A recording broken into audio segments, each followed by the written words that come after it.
perkenalkan Bapak, namanya siapa? Oke, terima kasih waktunya kepada saya.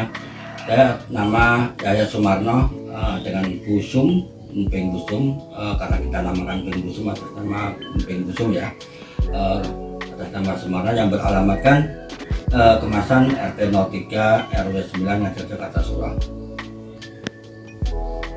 Terus jabatan Bapak seperti apa? Saya pemilik kelompok pengrajin, juga pemilik usaha emping melinjo Busum Kartosuro, langsung pemilik. Jadi saya pemiliknya langsung, bisa dikatakan owner kecil-kecilan. Nah, begitu, ownernya langsung saya sama istri. Terus riwayat pendidikan Bapak? Pendidikan saya cuma tamatan SLTA. Kebetulan tidak tamat untuk kuliah, pernah kuliah tapi putus tengah jalan waktu saat kuliah. Untuk tempat tinggalnya Bapak menetap di sini atau pindah? Tempat tinggal dari dulu sampai sekarang Pak masih menetap di sini, kebetulan kita milik bersama-sama istri. Terus untuk itu nih Pak, sejarah usaha dari Emping Busum ini sendiri gimana Pak?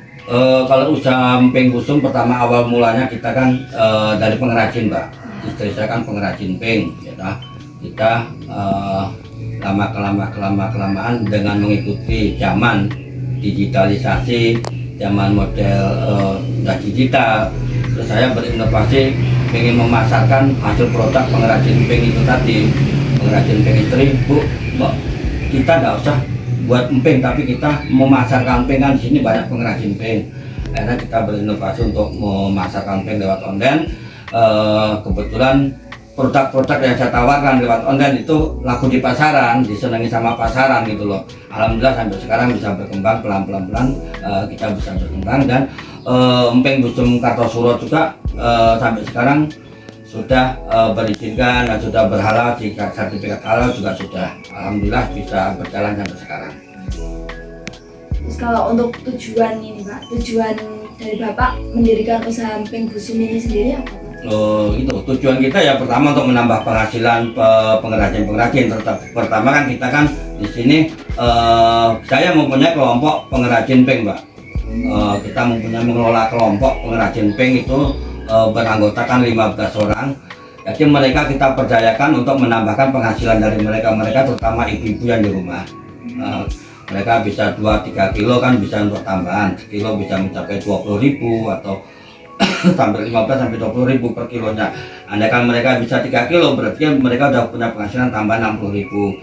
Mereka buat, mereka jual ke kita yang memasarkan seperti itu Mbak. Jadi kita mengelola kelompok pengrajin emping itu, nanti mereka jualnya ke kita. Ada yang 2 kilo, ada yang 1 kilo, ada yang 3 kilo, ada bahkan lebih sampai 5 kilo seperti itu.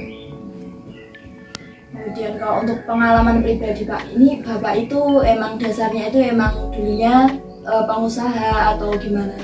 Kita bukan pengusaha Mbak, kita baru belajar ingin menjadi wirausaha. Kita baru belajar, mungkin ada kekurangan atau mungkin ada kelebihan, mungkin di situ kita kan masih harap belajar. Ibaratkan orang baru belajar berjalan Mbak, ya. Nah, kita bukan dari kalangan pengusaha atau gimana, kita dari nol, dari pengrajin terus memasarkan emping lewat online, kita digitalisasi lewat online. Kebetulan pasaran produk-produk saya di pasaran bisa laku seperti itu Mbak.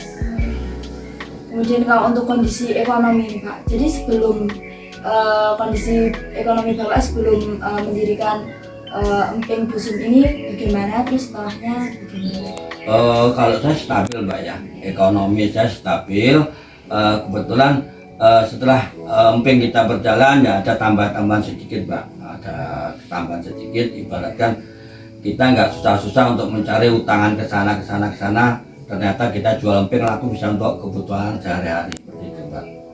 Jadi cukup membantu nih Pak? Ya cukup membantu. Dan yang kedua, saya ditawari sama KUR berkali-kali, saya nggak mau, jangan sampai saya terlibat masalah utang piutang untuk masalah usaha emping. Saya ditawari sama KUR berkali-kali, saya tidak akan mengambil utang piutang lewat perbankan. Usaha sendiri, modal sendiri, bagaimana cara kita kembangkan seperti itu. Apa saja tantangan yang dihadapi Bapak dalam menjalankan usaha ini? Banyak Mbak tantangannya Mbak. terutama masalah emping itu laku dan tidak laku, retur dan tidak retur, yang banyak tantangan buat saya. Yang kedua, harga pasaran di itu kan saling berlomba-lomba, di pasaran kan berlomba-lomba. Sampai lihat di pasar Kartosuro, di pasar di mana Delanggu, harga emping di pasar sana harga sekian, harga di pasar perbedaan harga seperti itu. Tapi kita punya komitmen emping Busung Kartosuro selalu menjaga kualitas, Mbak. Kualitas. Jadi emping Busung Kartosuro sama pasar beda karena kualitasnya berbeda. Empingnya tipis, empingnya renyah, ya toh. Bila digoreng mengembang dan tanpa bahan kimia juga, tanpa bahan campuran bahan apapun, semua original.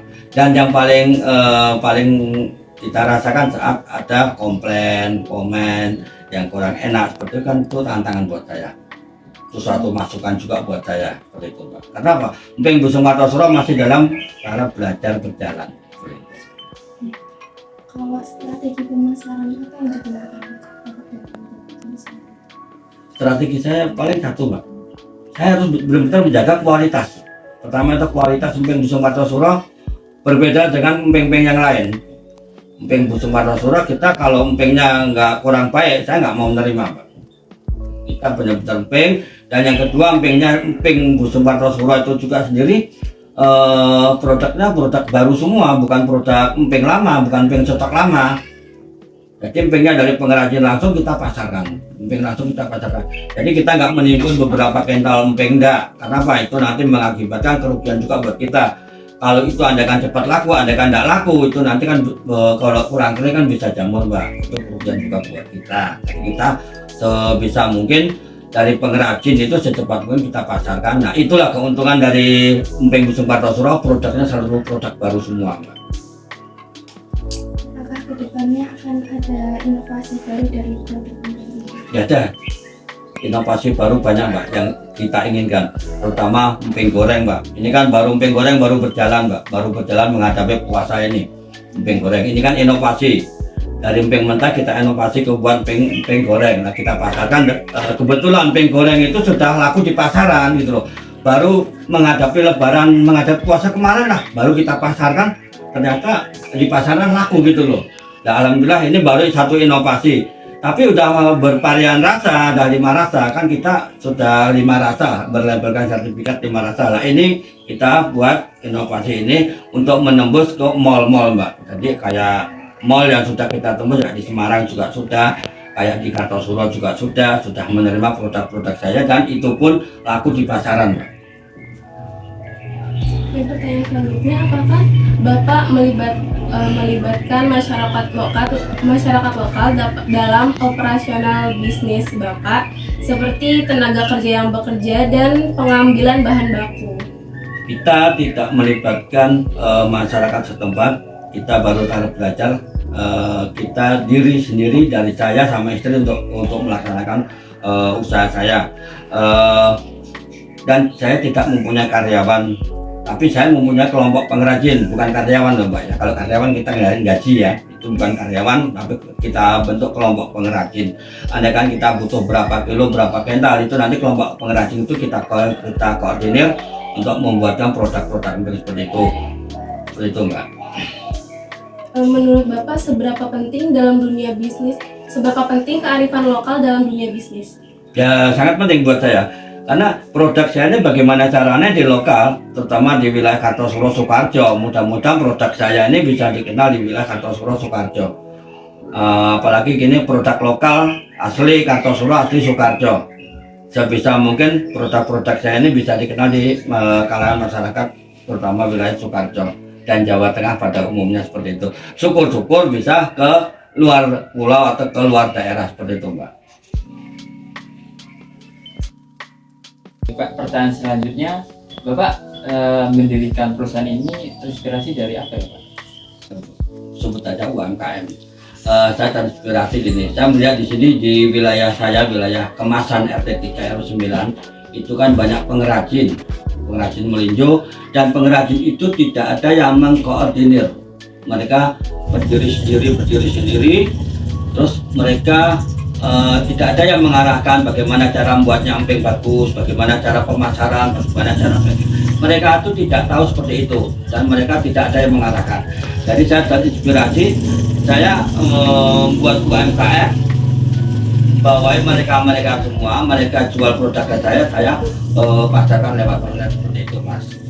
Jadi terinspirasi dari masyarakat yang mereka di lingkungan saya itu banyak pengrajin. Ini melinju berpotensi harga sultan. Kenapa Kak? Cuma seperti ini mereka tidak berinovasi untuk menjangkau dunia online gitu loh.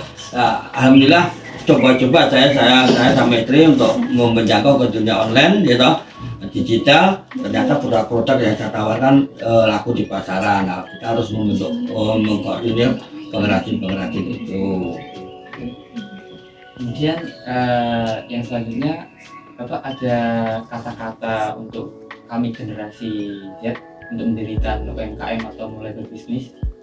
Oke. Yang terpenting buat anak-anak muda, terutama mas-mas sama mbak-mbak ini, satu, gunakan waktumu semasa muda. Sekecil apapun usahamu disyukuri dan dimulai dari awal.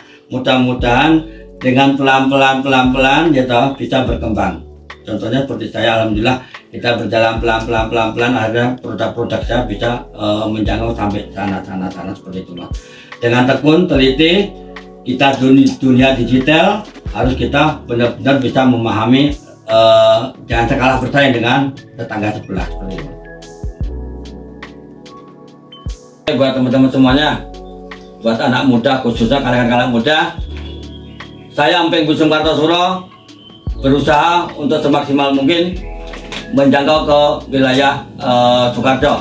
Buat anak-anak muda jangan lupa usaha UMKM, lanjutkan.